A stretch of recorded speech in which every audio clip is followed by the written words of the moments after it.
Gatas, mais um 40 a mais, super feliz, sempre fico feliz, né, quando tem convidada boa, porque aqui só senta gente boa, desculpa, né, Brasil? Aqui é assim, vamos lá pra nossa maravilhosa, adivinha, dá pra voltar a estudar depois dos 40 a mais, gatas? Hoje é sobre isso. 2 filhos, casada, 40 a mais, Andréia Couto com a gente, lindíssima. Ó, não é linda? Tem a dó daquele olho verde. Inveja, Jesus. Devia ter colocado uma lente pra ficar igual. Nem pensei nisso. Fala, amor, vamos lá. Conte-me tudo, não esconda nada. Voltou a estudar depois dos 40, amei. Gente, que máximo. Na verdade, eu descobri que a gente pode fazer o que a gente quiser, independente da nossa idade. Já uma palminha pra ela, Brasil, no começo, porque ela merece. Sobre isso. Eu resisti durante muito tempo, né? A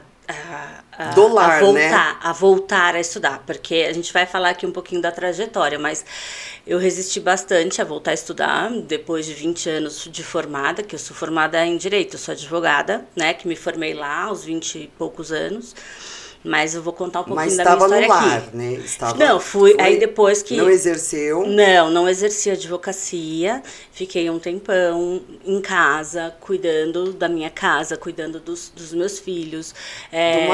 Do marido, da casa. Mas eu nunca me aceitei nesse lugar, porque eu venho de uma família de mulheres, assim, muito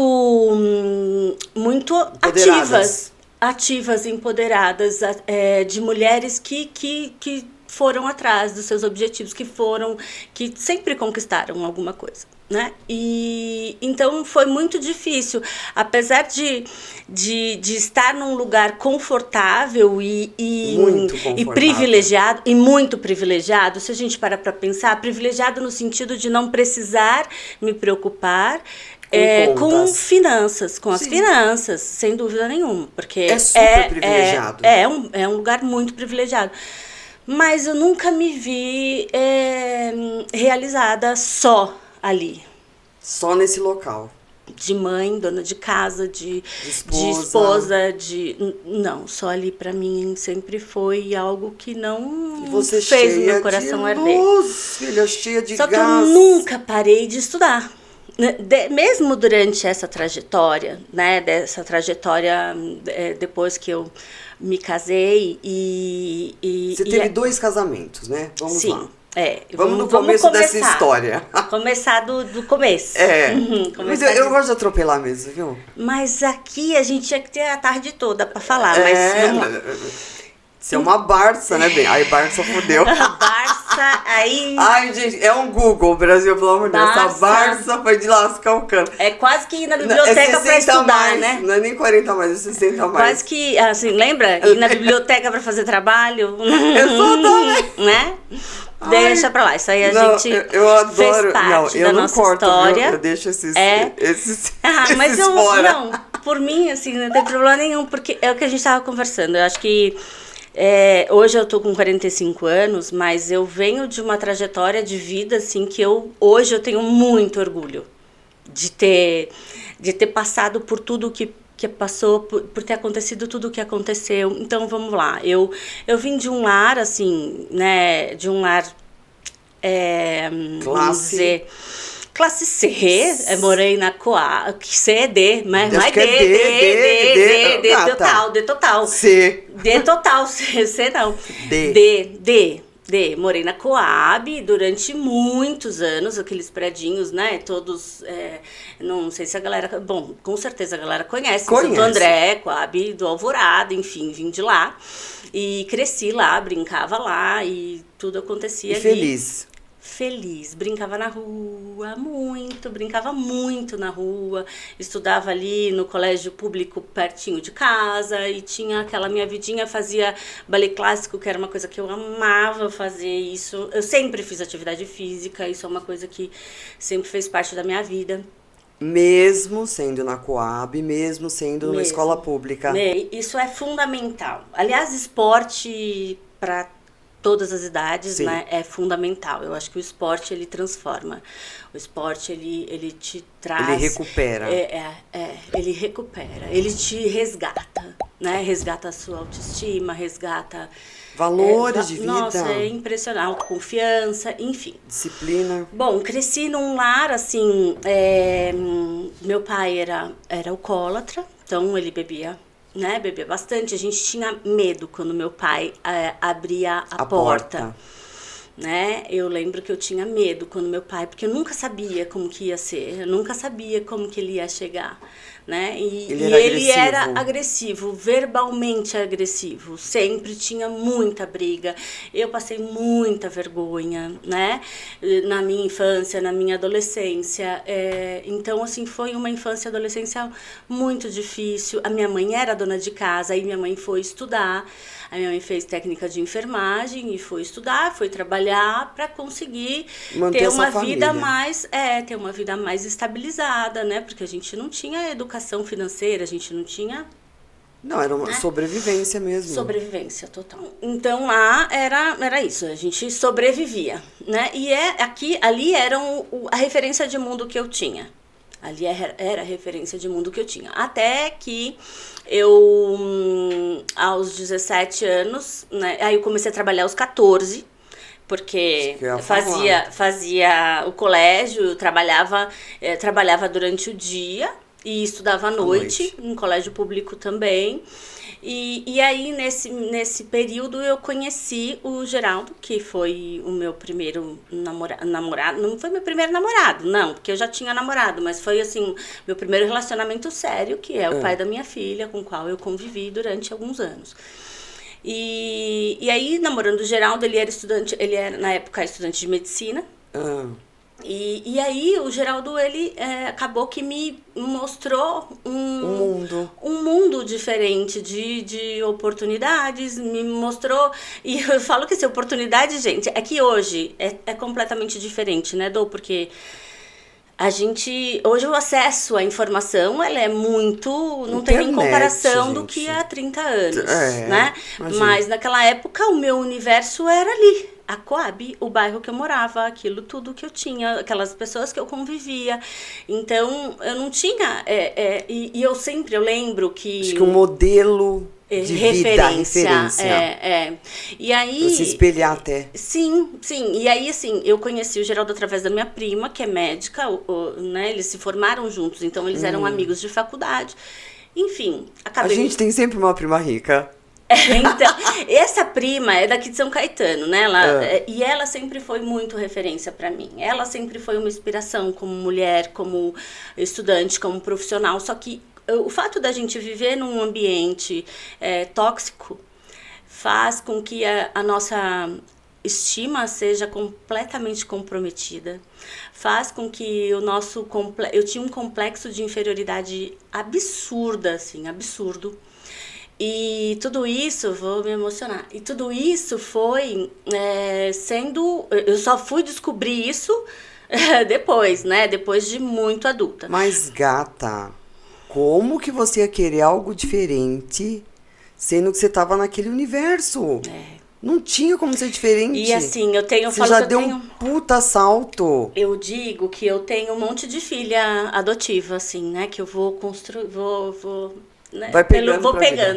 Vou pegando para cuidar, para orientar, para conversar, e eu sempre digo assim, né? Não importa de onde você veio, importa para onde você vai. Ai, perfeita. Né? Então eu creio que isso para mim, depois que eu me dei conta disso, né? Eu fui tomando mais posse de mim mesma. Mas voltando lá, conheci o Geraldo aos 17 anos, e em 5 meses eu me vi grávida.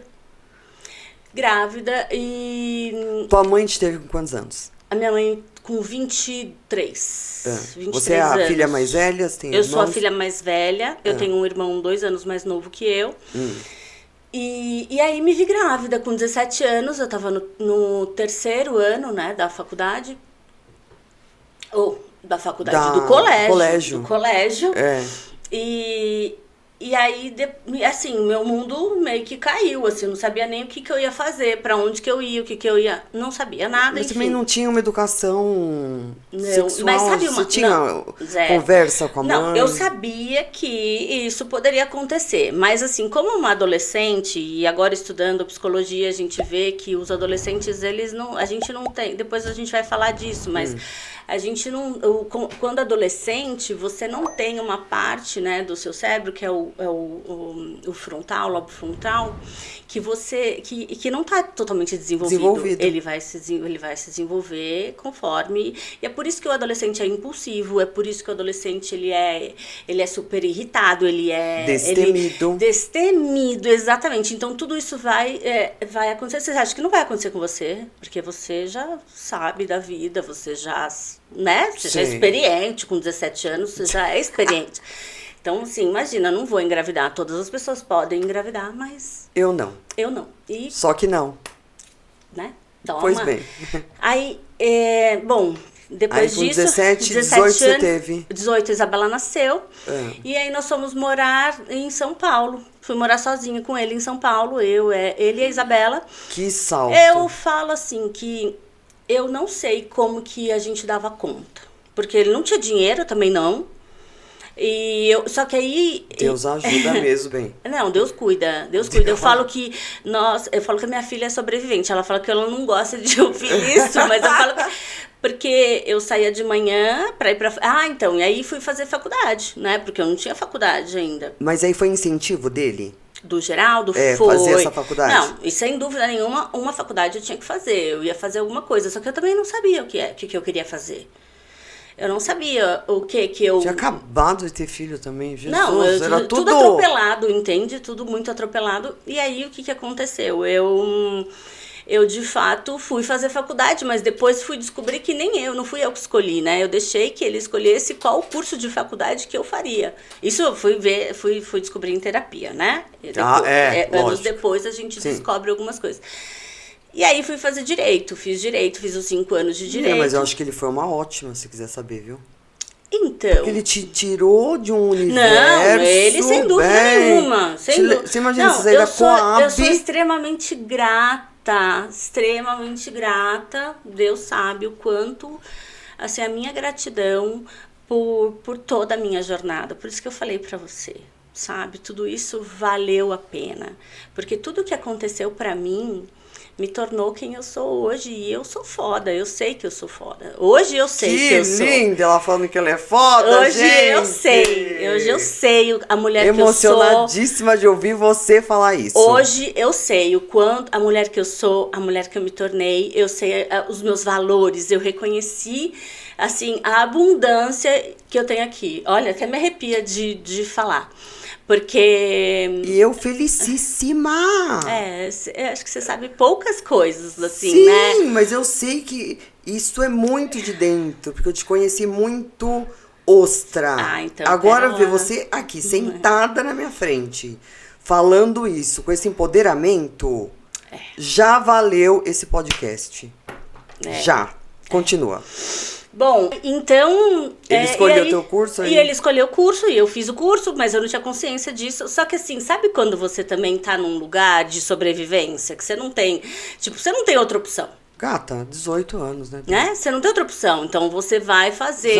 aquilo que você tem e pronto, né? Mas, eu te falo, eu estudava de manhã...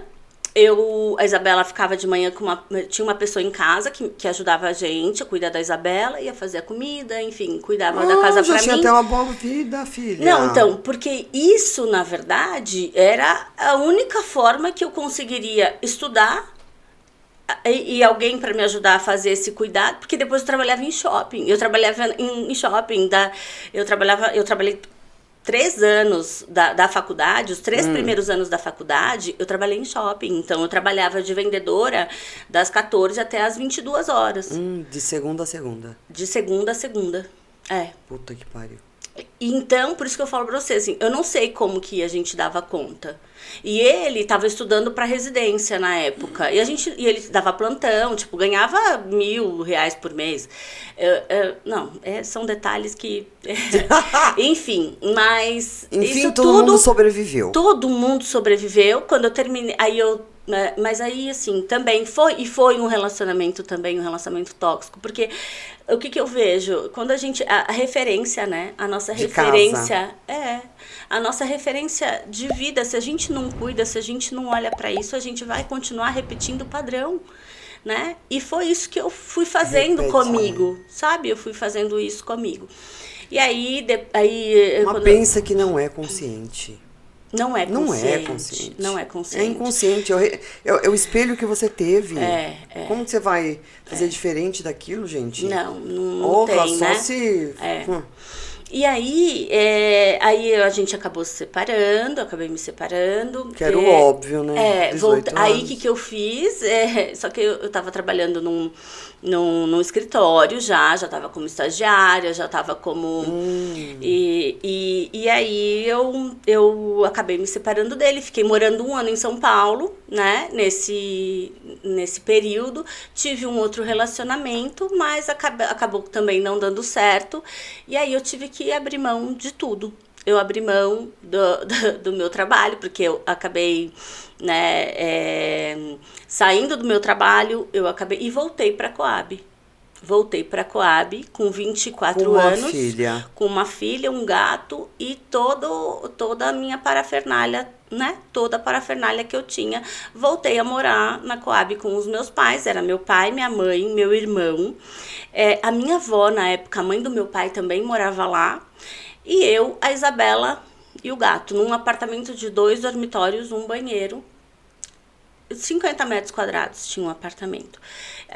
E eu morei ali durante mais uns 4 anos, né? Dos 24 até os 28. E aí eu voltei para Santo André. E aí o que eu fiz? Eu falei, vou estudar para a OAB, porque até então eu não tinha ainda feito a OAB. Tá. Fui estudar para a OAB, fiz um curso preparatório e foi aí que eu conheci o Douglas, que é o meu atual marido, hoje, que a gente está junto há 20 anos, né? Casado há 17.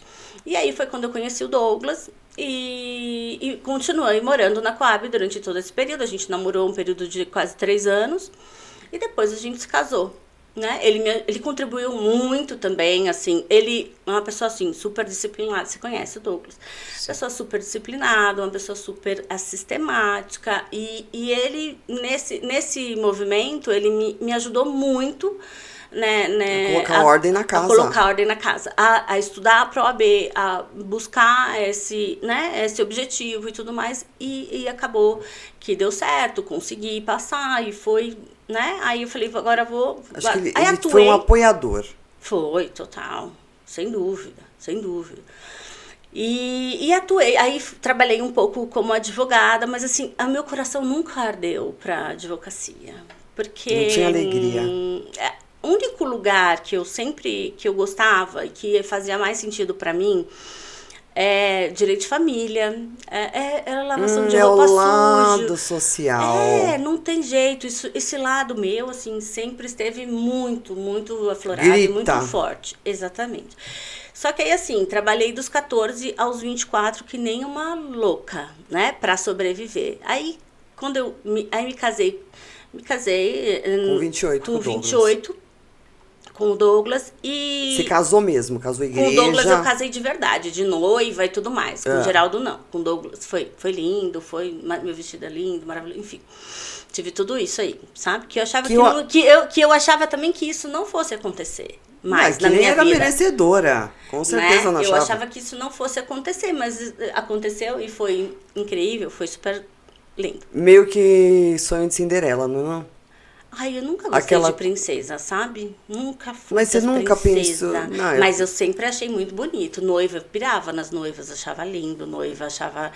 Eu queria casar. Isso era uma coisa, era um desejo. Acho que toda mulher coração. Tem esse desejo, desse casamento, desejo no meu coração. de vestir esse momento. Sempre tive. Mas eu acho que todas as mulheres precisam passar por isso, gente. Isso é muito importante na vida da mulher. Depois eu tenho certeza que vai sentir falta. Então, não abram mão. Não, eu acho Porque que às vezes abrir por mão, acho que não. modismo, Mas acha que olha já só, não tá mas mais hoje eu faria na moda. diferente. Mas hoje eu faria Mas diferente. você tinha 28, né, gata? É. Hoje você tem 45, amor. Hoje a gente faz tudo diferente. Sim, sim. Mas nessa fase de 28, de 30, eu acho que quem tem esse desejo, tem que fazer. Tem que passar. É um momento incrível. Eu nunca me via casada. Nem tenho perfil. Todo mundo que me conhece. Sou super workaholic. Sim. Mas quando eu me vi de noiva, gente, eu achei tudo aquilo um espetáculo. É gostoso. Não é? Tem esse... Tem esse encanto. Tem. E foi lindo, assim. Eu também não foi me bem arrependo. legal. Eu também adorei. Não me arrependo de zero arrependimento. E aí, depois que a gente se casou, a gente entrou em comum acordo de que eu não precisaria trabalhar do jeito que eu trabalhava, que nem uma louca, velha, né, para sobreviver. Ele poderia proporcionar, né, esse momento de conforto, lógico, dentro das nossas condições, Sim. mas uma vida mais confortável, que eu não precisava. Enfim, Eram e aí... umas férias também, acho que você precisava, Nossa, eu né, acho bem? que sim. Eu acredito de que toda sim. essa jornada. E sai de Coab, volta pra Coab com o filho, depois estuda, eu acho que você tinha que dar uma parada. Então, eu acredito que... Não por tanto tempo, mas né? Fiquei 20 anos fora do mercado de trabalho. Mas como Era eu falei, só uma aí paradinha. retomando-se... Exatamente. Só que aí, assim, só que eu não me via no direito. Eu não queria advogar. Não queria advogar. Então acho que entendeu? é por isso que você não fazia questão de voltar a trabalhar. Exatamente. Aí logo depois, assim, 2 anos depois, o João, eu engravidei do João, a gente queria mesmo, né, mais um filho, e aí... E ele não era pai, né, gata? Ele não era, ele morria de vontade de ser pai, e eu também tinha vontade de ter mais um filho, só que são 13 anos de diferença, né? Hoje a Isabela tem 27 anos e o João tem 14. Então, eu vejo a Isabela hoje, assim, ela tem uma irmandade, assim, fraterna, sabe? Uma coisa meio maternal, assim, maternal. Com ele, sabe? Eu muita diferença. Isso. Mas é lindo de ver os dois juntos, o meu coração, assim, transborda de ver. E aí, bom, aí o João nasceu, então aí tem toda aquela demanda, aí fala agora que não vai mesmo pra lugar nenhum, né? Agora. E aí fui cuidando do João, cuidando das coisas, até tive uma depressão, sim, mas não sabia identificar naquela época. Pós-parto? Não sei se foi pós-parto, assim, eu acho que eu tive uma gravidez, assim, eu acho que eu sempre fui uma pessoa dependente emocionalmente, sabe? Lá atrás, assim. E isso acabou que eu acabava cobrando, eu acho, do meu marido, muitas coisas que ele não era o papel dele. Não. E isso aconteceu muitas vezes, sabe? Muitas vezes, que não é saudável também para qualquer relação, né? Só que aí depois disso... porque você entrou nesse casamento já com muitas dores. Muito. A gente não olha para as nossas dores. Não, a gente nem fala. A gente não sabe nem dar nome às nossas dores. Daqui a pouquinho a gente vai falar um pouco mais sobre isso. Muito sobre Mas o que eu vejo, assim... E aí eu fui, né, nesse momento de depressão, ansiedade, eu fui... me cuidando, né? Fui nesse lugar aí de cuidar, de fazer algumas coisas para eu também me sentir valorizada, né? E nessa época a gente já tinha se convertido, eu fui evangélica, eu sou evangélica, eu gosto da doutrina bíblica, eu me identifico com eu não estou falando aqui de religiosidade, mas eu estou falando aqui de uma conexão, de algo maior, de uma espiritualidade livre. Eu acredito... Uma espiritualidade livre, cada um vai exercer o tipo de espiritualidade que quer. Sim, sem dúvida nenhuma. Se achou... E isso foi muito importante, o mais importante, sabe? É se achar. Sim, foi muito importante. Não pode ficar desgarrado de nada. Não, mas... Tem que ter uma religião. Sim. Tem que ter, gente. Não tenha dúvida disso. Seja ela qual for, tem que ter uma religião. Não dá pra ter uma família, não dá pra ter um lar, não dá pra criar filho sem religião. Não dá. Não, sem você alimentar esse lugar, né, Sim. da espiritual, assim. Então, eu fui professora de escola dominical, eu era professora, assim, sempre fui muito criativa, eu tenho a arte comigo muito forte, eu sou muito artística, né. Muito. E então eu sempre fui muito criativa. Então eu era professora de escola dominical, eu estudava bastante e as crianças adoravam. Eu participava, montava, criava e coordenava a escola bíblica de férias na época das crianças, das férias, enfim. E aí, depois daquilo, né, desse período, assim, o João já tinha uns 3, 4 aninhos, eu voltei a estudar. E aí eu fui fazer alguns cursos e não parei. Não, mas não é estudo, assim, faculdade. Eu fui fazer alguns cursos. Então, aí eu fiz design de interiores, que é um curso técnico de 2 anos, é 1 ano e 8 meses, mas quase 2 anos, né? Então aí me formei em design de interiores, porque eu falei, não, eu gosto de designer, não sei o quê, então vamos pra arte. Não, aí um ponto importante, você já se achou. Sim. Já viu que Não, direito não era a sua... Ah, sim. Não, você já viu que direito não era a sua praia. Tá, sim, já eliminou o direito. Tirei o direito, Aí vem os cursos. E aí, diante disso, eu fui fazendo um monte de pequenos cursos, assim. Cursos. Mas cadê sua depressão, filha, que você ia falar?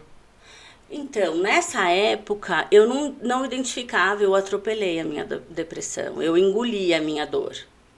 Eu engoli. Eu engoli. Você não tratou.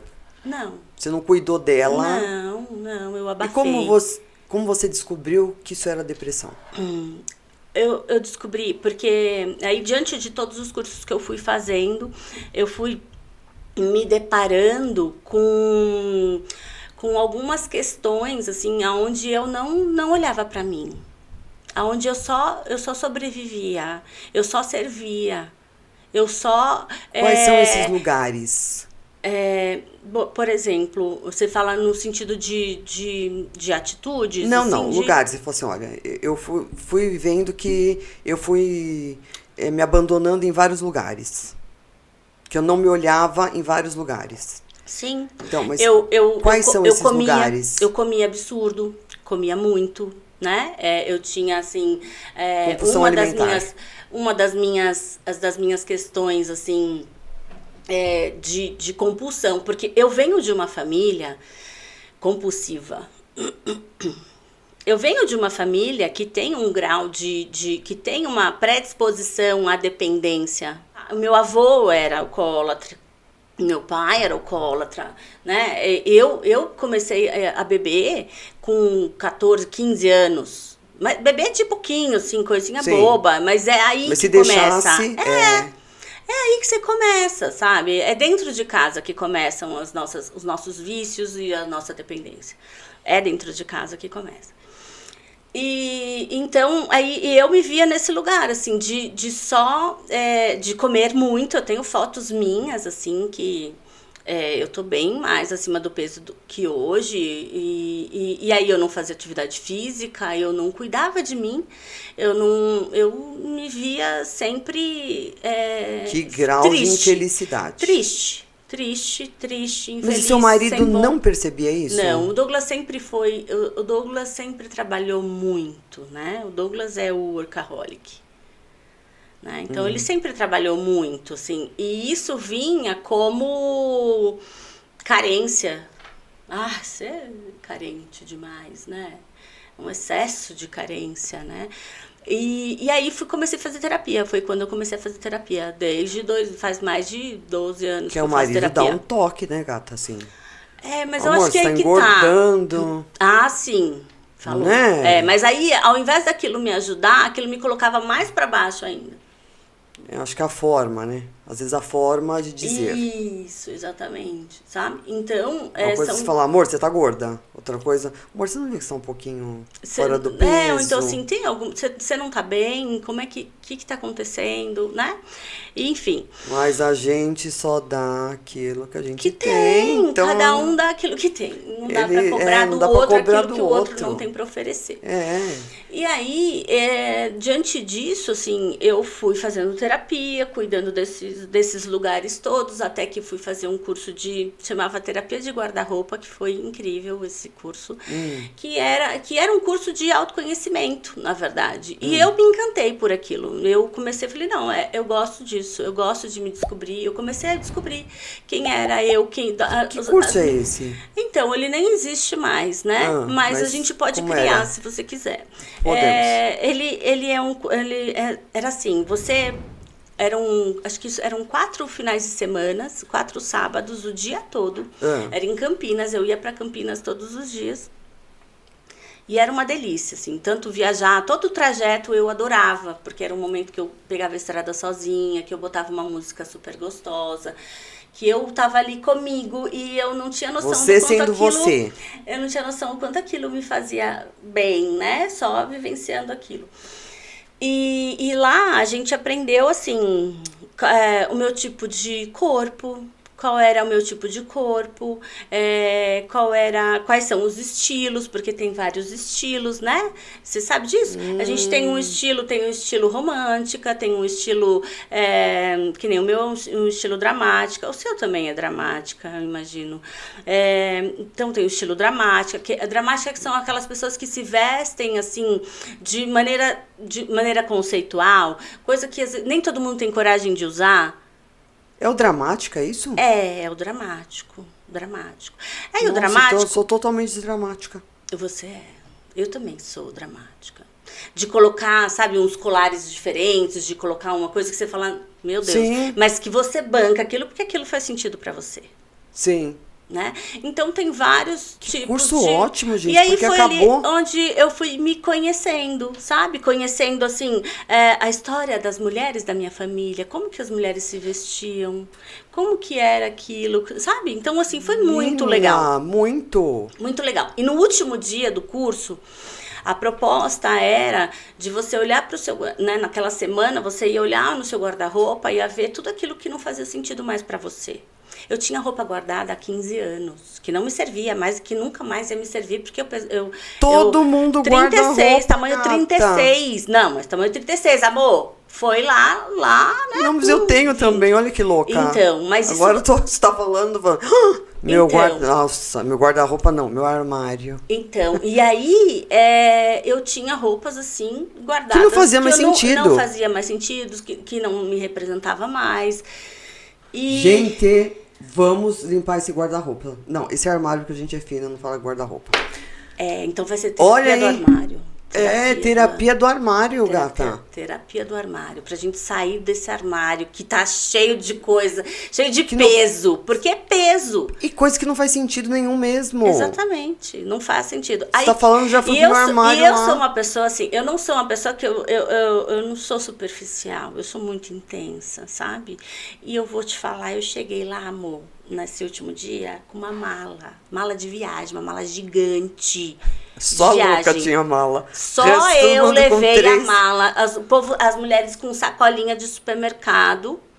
E a louca desceu com uma mala. As pessoas têm muita dificuldade de se desprender, gente. Essa é a verdade. A gente tem muita dificuldade de se desprender. Mesmo daquilo que não faz sentido. Ou também, sabe o quê?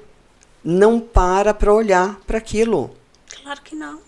Claro que não. A gente não para pra olhar pra um monte de coisa. Gente, que absurdo. Meu pai, tô passada. Aí, bom, esse foi um curso que mexeu comigo, que foi muito bom. Não, mas eu quero saber mais desse curso. Aí você foi com a mala? Aí fui com a mala. E lá, o que nós fizemos? O que fez sentido? Nós colocamos tudo no arara, todas as roupas no arara, e a gente trocou. A gente trocou umas com as outras, das roupas. As roupas que... As meninas que gostavam... que fazia sentido uma peça, elas levavam para elas e a gente trocava, a gente fez essa troca lá. Mas você com uma mala, eu né? fiz, eu na verdade vesti quase todas as meninas. As meninas levaram blazer, eu tinha blazer italiano, amor, terninho italiano. Aí olha que louca, às vezes a gente pensa assim, no preço que a gente pagou e guarda aquela bosta que já não faz mais sentido nenhum. Só que aí o que eu faço? O que eu penso, né, hoje? Depois esse curso mudou, assim, o meu olhar sobre Menina, mim. eu vou fazer esse curso, Esse a gente vai conversar sobre esse curso. Sabe, assim, sobre a minha história, sobre o quanto eu guardava coisas que não faziam mais sentido pra mim. E aí teve essa troca e cada um... eu tenho uma bolsa até hoje, que eu trouxe uma clutch, foi uma das trocas que eu trouxe de lá e que tá comigo, que eu uso, que eu já... Que faz sentido. Que faz sentido, entende? Então, assim, e a gente faz isso porque a gente vive no automático, né, Dô? Sim. A gente vive o tempo todo no automático. E aí, depois desse curso, uma das meninas que até que com ministrou, as dores no automático. a gente se acostuma até com o que não é bom. Que mais fácil, Porque a você merda já conhece. é quentinha, né? Ali fica ali naquele lugar de dor, mas ali você conhece aquele lugar Aquele de dor. espaço. Então, Por que eu vou sair daqui? daquilo, né? Eu tenho medo, mas olhando pra frente pode ser muito melhor, né? Pode ser muito E a melhor. coragem? Então, aí nós vamos chegar lá. Aí o que aconteceu? Depois disso... Não, gata, a gente não vai ter tempo pra chegar lá. Calma, a gente vai sim, vai ter tempo sim, porque eu vou ser sucinta agora, só pra falar do próximo Não, agora curso. vamos lá. Eu acho que o divisor de águas foi esse curso do... Comunicação não violenta. Não, do armário. Não, Pra você... não foi, Dô. Não foi, Dô. Foi Qual só foi? o começo. Foi o curso de comunicação não violenta. Comunicação não violenta, eu não sei se Quando você ele entrou na conhece, sua vida, esse curso? em 2016. Tá.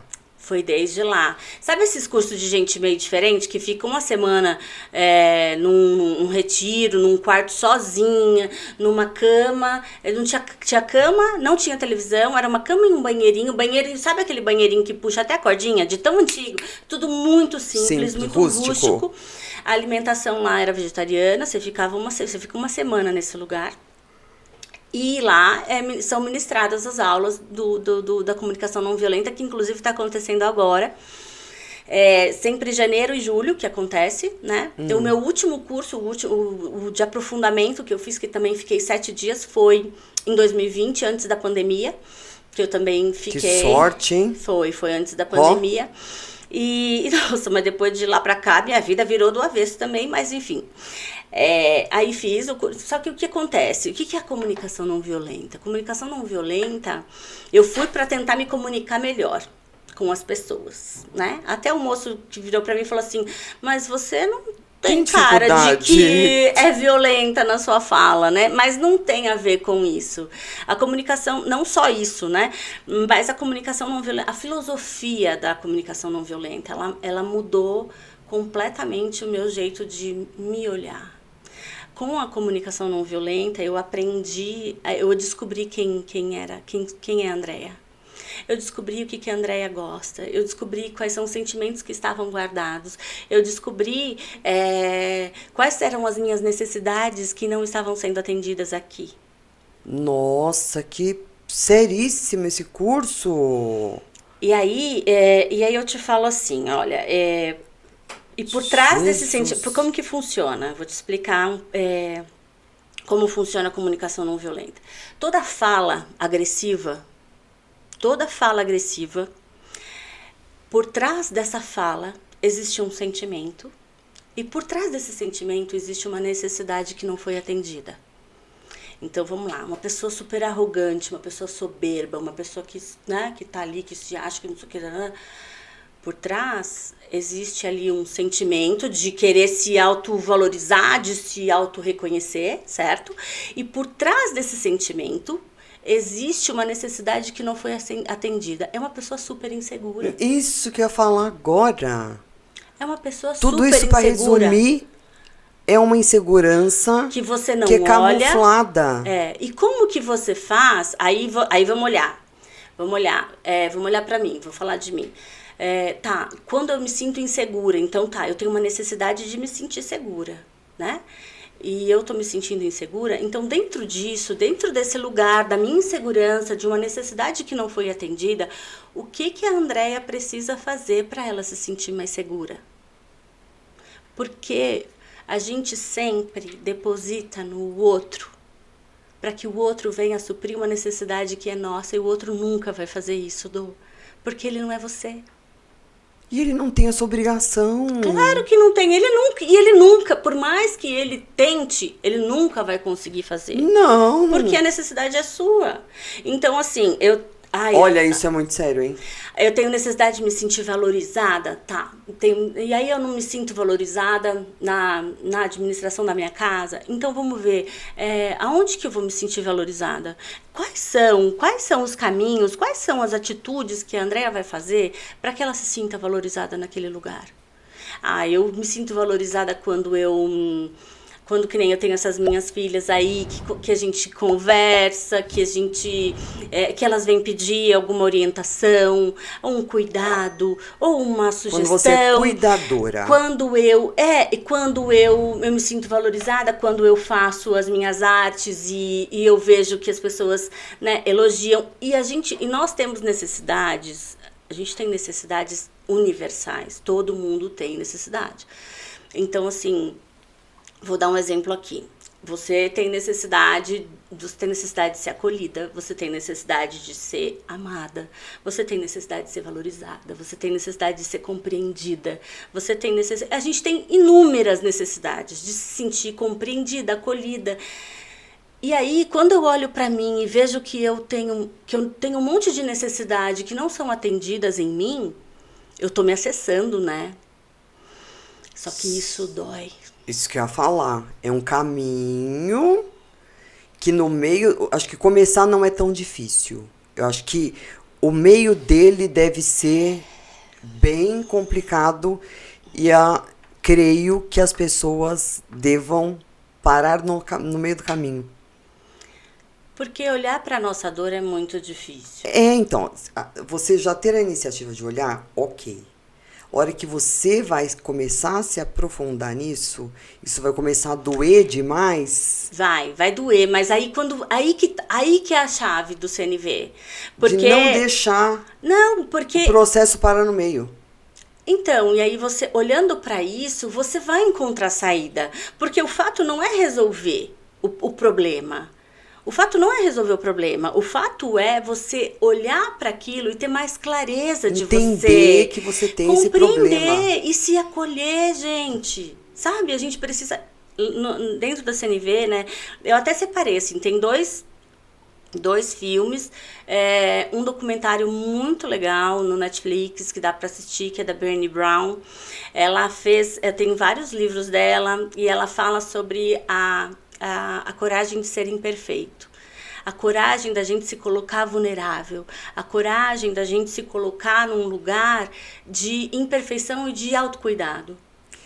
Aí eu já acho que assim, já tenho uma clareza maior sobre todos os sentimentos. A gente nunca vai ter clareza sobre todos os nossos sentimentos. Não, todos. Assim, eu acho que eu tô me expressando errado. Uhum. Eu acho que você ter consciência que você tem algumas dores. Sim. E que essas dores têm nomes. Uhum. Porque a gente às vezes sente uma dor, uma rejeição, e às vezes a gente não entende que aquilo é uma rejeição. Uhum. Um abandono, uma mãe solo. Então, aí essa criança não teve aquela figura paterna. Então, ele não tem essa visão. Ele vai ter uma dor, porque ele vai ter um amiguinho que tem a mãe e o pai. Sim, certo? Mas aí a psicologia... Aí nesse caminho, a psicologia traz o quê? É óbvio que ele vai... Não, eu só tô dando exemplos, né? Uhum, assim, a gente tem várias dores. Sim. Que a gente não sabe dar nome para elas. Não sabe. Então, o que a gente não pode fazer é desistir de tentar achar os nomes. Porque com os nomes você vai ter clareza daquilo. Tendo clareza porque você se acessou. Sim. É onde eu quero chegar. Uhum. Você se acessou. Uhum. Aí veio uma consciência que eu tenho uma dor.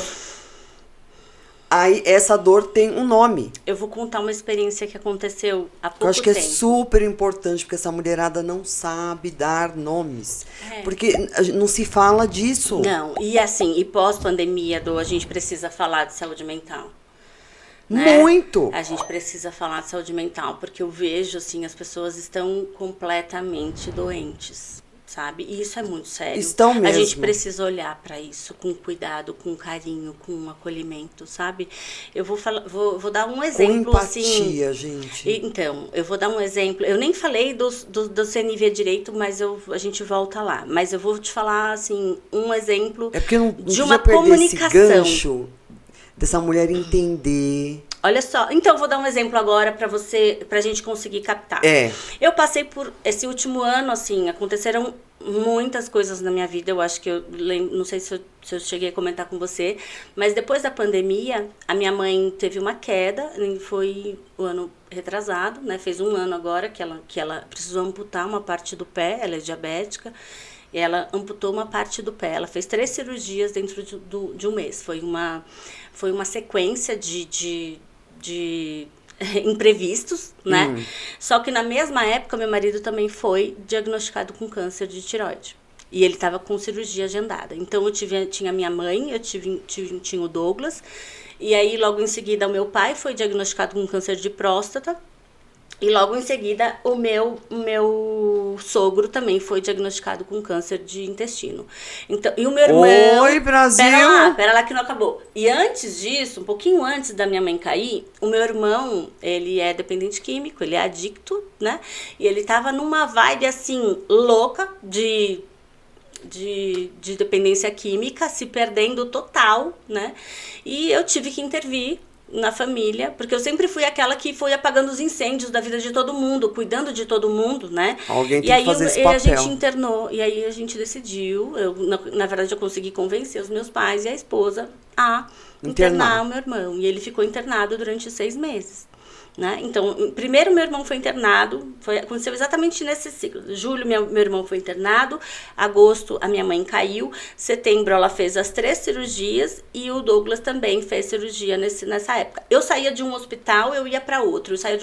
Eu não sei te falar também, mais um momento da minha vida, eu não sei te falar como que eu dava conta. Veio 5 assim, pessoas na família só. A família tem 8, 5 estavam fodidas. Gente, oi. Foi uma loucura. Foi uma loucura mesmo. A mãe, o pai, o marido, o irmão... E o meu sogro. E o sogro.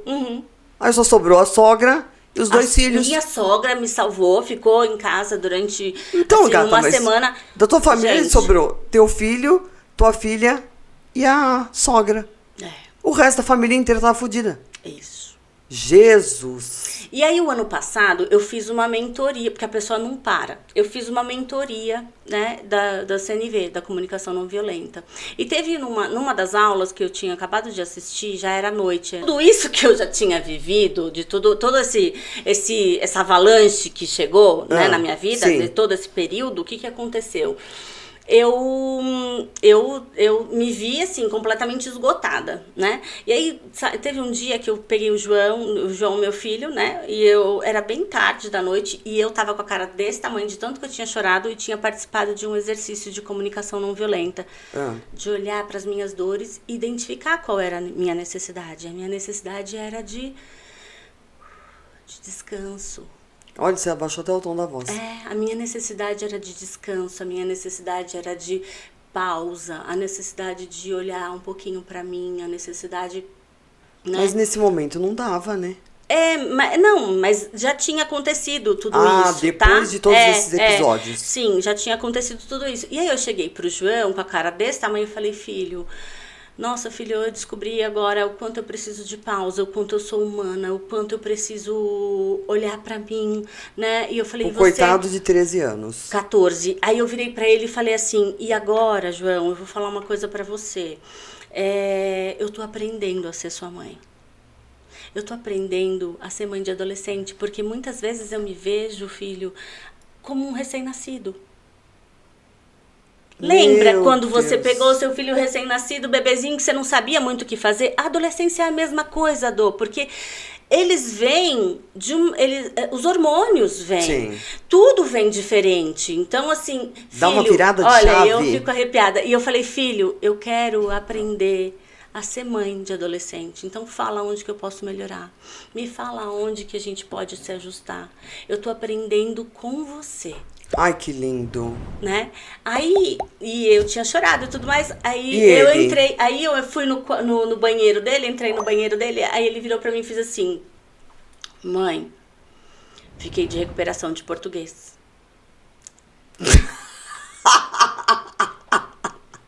Mas aonde eu quero chegar? Eu me coloquei vulnerável. Eu me coloquei num lugar de, mesmo mãe, de imperfeita. Sim, De aprendiz. sim. E Eu aí- achei lindo. Não, E melhor foi a aí- resposta E dele. aí ele se sentiu confortável de quê? De se abrir uma dor. uma de dor. falar uma dor que ele tinha. Aí eu falei, filho, como é que você tá se sentindo? Eu tô me sentindo um bosta, eu tô me sentindo um burro, eu tô me sentindo não sei o quê.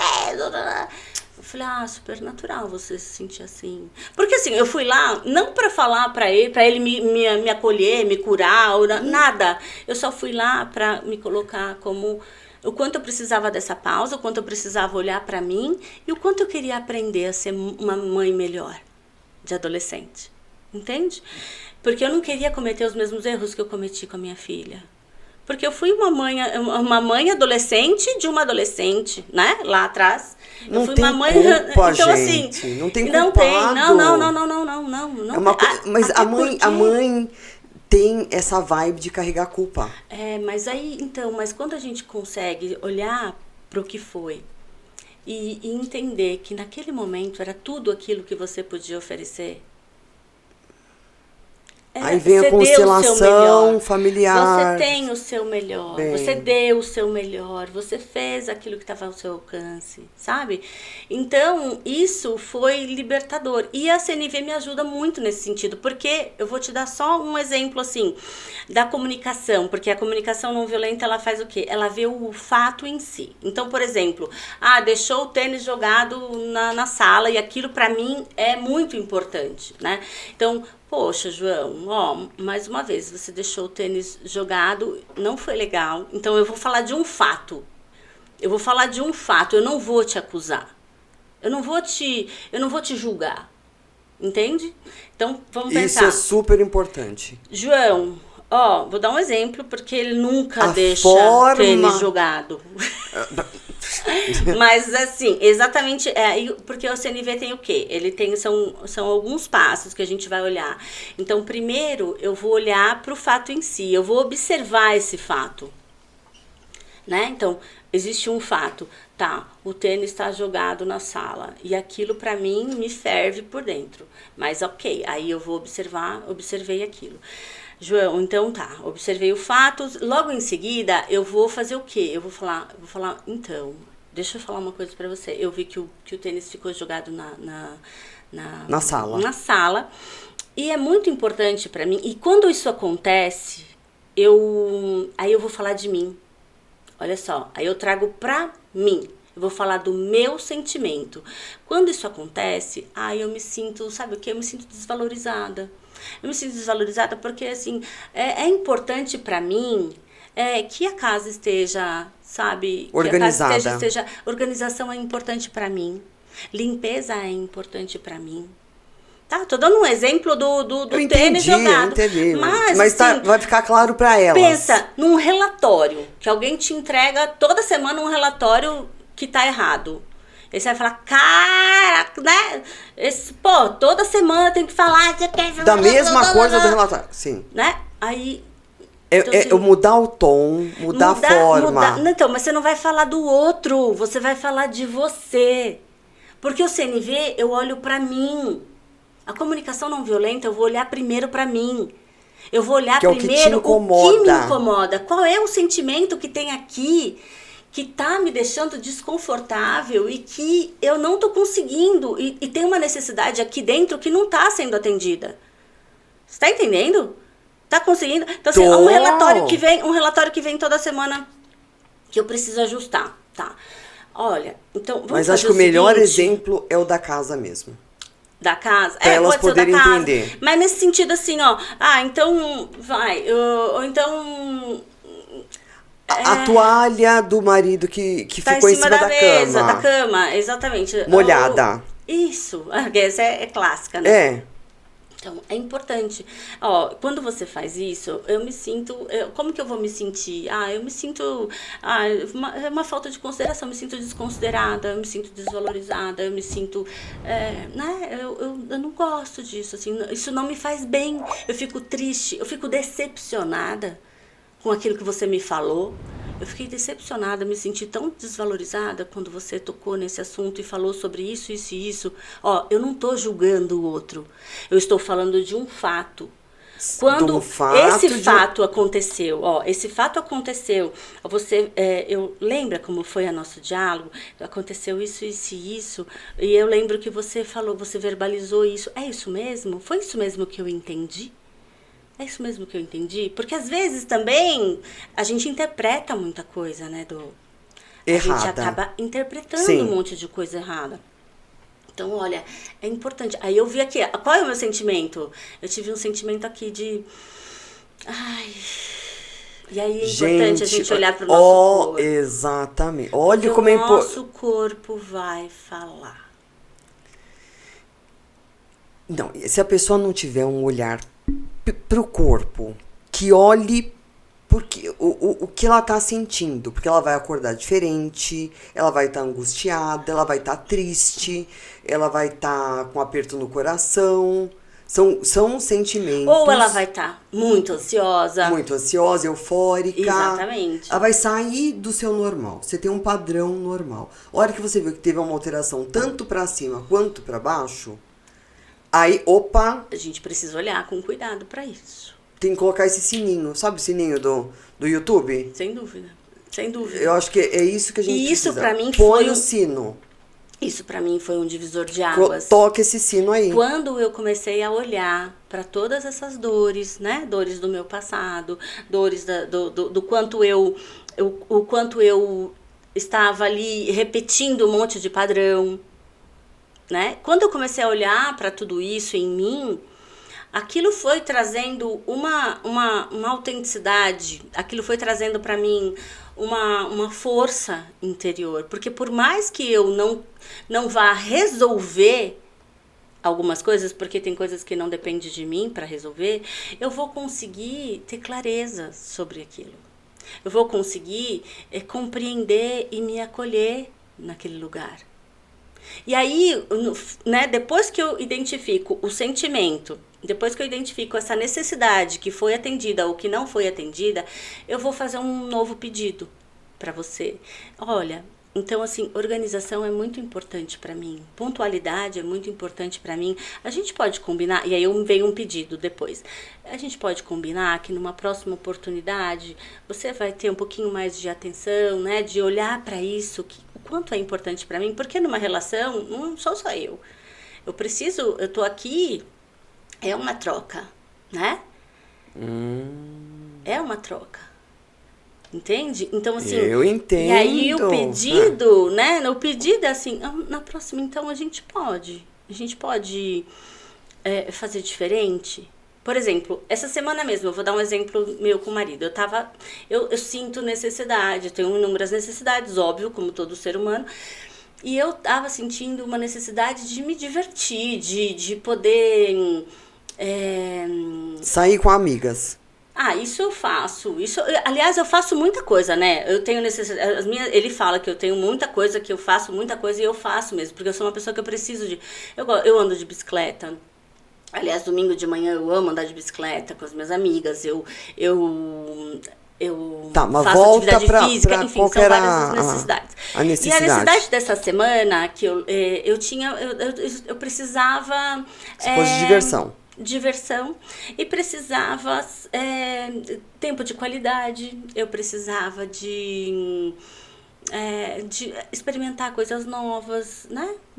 E aí eu falei, vamos num restaurante diferente, vamos num lugar onde a gente nunca foi, vamos contemplar né? Vamos se permitir alguma coisa nesse sentido, né? E positivamente ele concordou, eu fiz a reserva, nós fomos, e aquilo é um lugar, quando a estar lá, nesse momento, né? Pode ser uma coisa muito, mas pode ser um passeio no parque. Entendi. Mas você precisa olhar para esse lugar, porque se você onde está essa falta? Porque se você continuar pisoteando e socando para debaixo do tapete as suas dores, a conta vai chegar. O boleto sempre chega. A conta chega. E aí chega em forma de doença, chega numa gastrite, chega numa úlcera, chega num câncer, chega... Ele vai somatizando. Vai, porque o nosso corpo não dá conta. Entende? De tanta infelicidade. De tanta dor que você não olhou. Entende? Então, assim, e de verdade, assim, os desafios não vão acabar nunca. Nunca. A gente sempre vai ter problema. Porque a vida não é fácil. Ninguém vai facilitar a vida para você e nem para mim. Né? Mas, assim, como que eu vou caminhar? Como que eu vou escolher a minha trajetória? Esse curso que você fez, você sabe se tem algum serviço público? Comunicação não violenta? É? Não, mas eu decidi que eu vou falar muito disso. Então, quem quiser pode acessar o meu Instagram, porque... Isso é muito importante. Porque, sim, tem poucas pessoas falando sobre isso, e é uma coisa que... Como mudou a minha vida, assim, mudou... Vai mudar a vida de um monte de mulheres, eu vou falar pra você, Du, é fácil? Não é fácil. Não é fácil, porque você vai precisar se olhar, tá? Mas aí você tem que escolher o seu difícil. Sim, você tem que escolher qual é o BO que você quer carregar. E resolver. Entende? É, exatamente. E às vezes nem resolver, às vezes é trazer essa clareza, porque às vezes tem coisa que não depende de você pra resolver. Concordo. Entende? Concordo. Não depende de mim. Às vezes tem tá coisa numa que relação... é do outro. E outra coisa que eu aprendi, assim, sabe? Eu ficava, como eu vim de... Olha só, aí a gente traz lá a infância. Eu nunca gostei de conflito, eu nunca gostei de confusão, eu nunca gostei... Então, eu sempre abaixava a cabeça. Eu simplesmente... abafava tudo aquilo e pra não brigar. É um trauma até de infância desse pai alcoólatra chegando em casa, agredindo. Também. E as mulheres da minha família sempre tinham uma questão assim, não vamos fazer assim porque vai ficar chato. Ai, não vamos falar assim que vai... Ai, não faz assim que vai ficar chato, né? Então, assim, chega de... Sabe? E aí você vai só passando por cima. Vai só passando o pano quente daquilo que você sente, né? Então, isso é muito perigoso. Não que a gente precisa sair aos quatro ventos gritando o que a gente acha que é o certo, enfim. Mas a gente precisa olhar com carinho para tudo isso que aconteceu. E aí... É uma mudança de posicionamento que essa mulher precisa. Primeiro lugar. Mudar esse olhar... Né? Esse olhar do outro, né? Porque a gente acha... Ela vai precisar ter posicionamento. Sim. Ela vai precisar sair da zona de conforto e navegar na dor para poder achar essa dor e achar ali... E são camadas, né? São camadas. Mas ela vai precisar. Primeira coisa que ela tem que decidir é mudar o posicionamento. Sim. Se ela não mudar o posicionamento, ela vai ficar igual a tua mãe, tua tia, todo mundo lá. Ai, não vamos falar disso. Ai, não fala. Ai, isso não é legal. Exatamente. Então, aí... E aí, hoje, o que eu aprendi também, assim, a olhar, por exemplo, né, você tá meio assim tá meio assim com o marido, o cara feia, não sei o quê, peraí, qual é a minha responsabilidade diante disso? Eu fiz alguma coisa que não foi legal? Fui eu olhar pra mim, olhar pras minhas, né? Existe alguma falha aqui que eu poderia ter feito diferente? Um grau de consciência. Quando tem alguma coisa que... Agora, quando a gente vê que é do outro, assim, tô estressada, Deixa tô com o outro. É dele, amor, devolve pra ele. Para de carregar a bagagem que não é sua. Porque, às vezes, a gente vai colocando pedra nas nossas mochilas que não são nossas. Você vai carregando família, filho, tio, tia, mãe, pai, avô, todo mundo nas suas costas, que não são, assim, Viu, obrigações. Thalita? Não, Fica a dica, Thalita, minha assistente, carrega a família nas costas. não é, e não é obrigação, né? Não é uma obrigação nossa. O que a gente pode é aprender a direcionar. Aprender olha, aqui, né? Porque agora, depois de tudo que aconteceu, a minha mãe foi diagnosticada com Alzheimer, né? E agora, e ainda não fechou, né, gente? Não fechou a amputação do pé, ainda tô no rolê, você entendeu? Então, assim, é médico, é um monte de coisa, porque agora eu tô numa outra fase com os meus pais. Aquela fase que a gente precisa cuidar. Mas eu não tenho obrigação, eu tenho amor. Eu faço porque eu amo. Eu não faço porque sou obrigada, porque se eu for obrigada vai gerar peso. Vai gerar peso. Uma tua charada. Mas aí, diante disso, como que eu vou conseguir administrar isso tudo? Todas essas caixinhas, né? Como que eu vou conseguir administrar? E aí é onde você vai olhar para você e vai colocar, né, a prioridade. Uma coisa que eu tenho aprendido, que eu tô aprendendo, que sempre tive muita dificuldade, é gestão de tempo. Eu nunca fui uma pessoa organizada com o meu tempo, né? Eu tenho déficit de atenção também. Para ajudar, eu tenho déficit de atenção. Nossa, gata, mais alguma coisa? Não, tá bom já. Chega, já tá bom. Eu também, pelo amor Mas de Deus. o que acontece? E a gente tem dificuldade, assim, dificuldade de gerir o tempo, né? E hoje eu tenho aprendido isso. Porque a educação... Agenda, gata, agenda. Não, agenda. Tem que andar com essa agenda debaixo do braço. Não só agenda. E assim, agenda, ó, da 1 às 2 você vai fazer isso, das 2 às 3 você vai fazer isso. Eu tô, assim, a minha agenda tá uma graça. Eu tô muito orgulhosa de mim. Você vê, 45 anos, quando você descobriu que você tinha déficit de atenção? Porque 43, na nossa época, então, 43. nessa época eu não falava disso. 43 anos eu descobri que eu tinha déficit de atenção. E é eu sofri uma vida. Coisa que essa mulherada eu precisa sofri entender. uma vida inteira me sentindo inferior, me sentindo meio burrinha. Total. Que eu não entendia. E a gente tem um monte de inteligência, cara. Quem tem déficit de atenção, assim, são as pessoas mais fofas, assim. Você não vai mais ver criativas. Criativas, eles são super, assim, são pessoas super generosas, são pessoas super, sabe, assim, como que eu posso te falar? Ele nunca vai te fazer mal. Uma pessoa que tem déficit de atenção, ela nunca vai te fazer mal. Mal que eu falo de maldade mesmo, de crueldade, não vai. Porque ela tem um coração bom. Sabe? Eu não sabia disso, tá? Eu só descobri aos 43 anos, mas é que eu sou gente boa. Paz e amor. Mas é isso, Dô. É muita coisa. Eu acho que a gente vai precisar gravar mais um. Vai, gata. Pra falar só de comunicação não violenta, pra gente distribuir esse não, eu acho que a gente já começou. Eu ia propor pra você exatamente isso. Pra gente voltar a fazer um outro podcast pra falar literalmente direcionado para essa comunicação não violenta. E depois quero conversar com você se dá pra gente montar alguma coisa. Eu tenho um espaço aqui e a gente montar pra essa mulherada gratuitamente. Também não dá, porque senão elas não dão valor, meu. Não, assim, pelo menos por assim, uma troca de alimento. Sim. E a gente dá uma palestra pra essa mulherada, porque eu acho que vai fazer total diferença. E fazer, assim, eu penso assim, alguns exercícios que eu falo, assim, da gente olhar pra nossa dor, sabe? Assim, de você lembrar de uma situação. Tem que começar. Um laboratório. A gente tem que começar. Tem que sair do papel e fazer, mão na massa. Uhum. E você já me conhece, assim, eu sou de fazer, eu sou da ação, vamos resolver, então já tô falando aqui.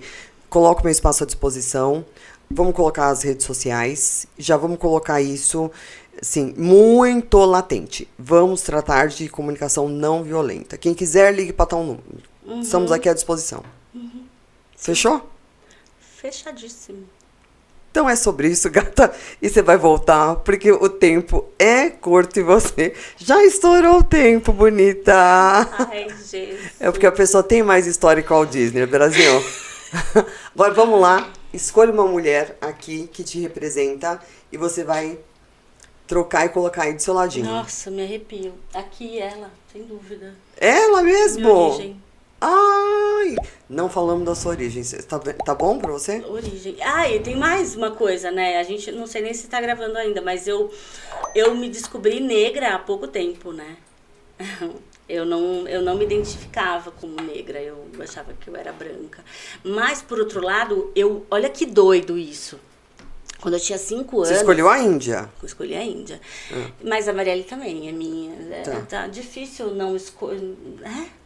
Temos a Chica da Silva também. O que eu vejo? Eu, com 5 anos, eu chorava na frente do espelho porque eu não queria ser marrom. Porque o meu irmão, ele é mais claro que eu, né? Meu pai é bem moreno, minha mãe é bem clarinha, bem branquinha, de olho azul, minha mãe, e meu pai bem moreno.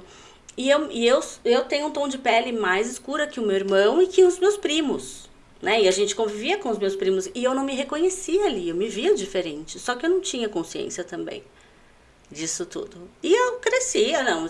Mas aí as pessoas falam, mas você não é negra, eu sou muito mais preta do que branca. Muito mais. Óbvio que tem aí a miscigenação, mas eu sou muito mais preta do que branca. A minha avó baiana, com traços indígenas, com negra, meu avô negro por parte de pai, né? Gente, quem não tem um negro na família? Então, não é brasileiro. Mas aí que tá, né? Aquela coisa assim, mas isso é tudo mimimi, isso é tudo frescura. E aí é uma pauta para o 3º podcast. Gente, gata, beijo. Tô muito feliz por você. Muito mesmo dessa volta por cima, desse recomeço. E a gente falou sobre isso. Eu tenho certeza que você vai voltar aqui numa outra época, florescendo. Amém. Vai, Amém. certeza Amém. absoluta. Eu creio nisso, eu creio. Obrigada. Obrigada pela oportunidade, de verdade. De todo Gratidão meu é toda minha.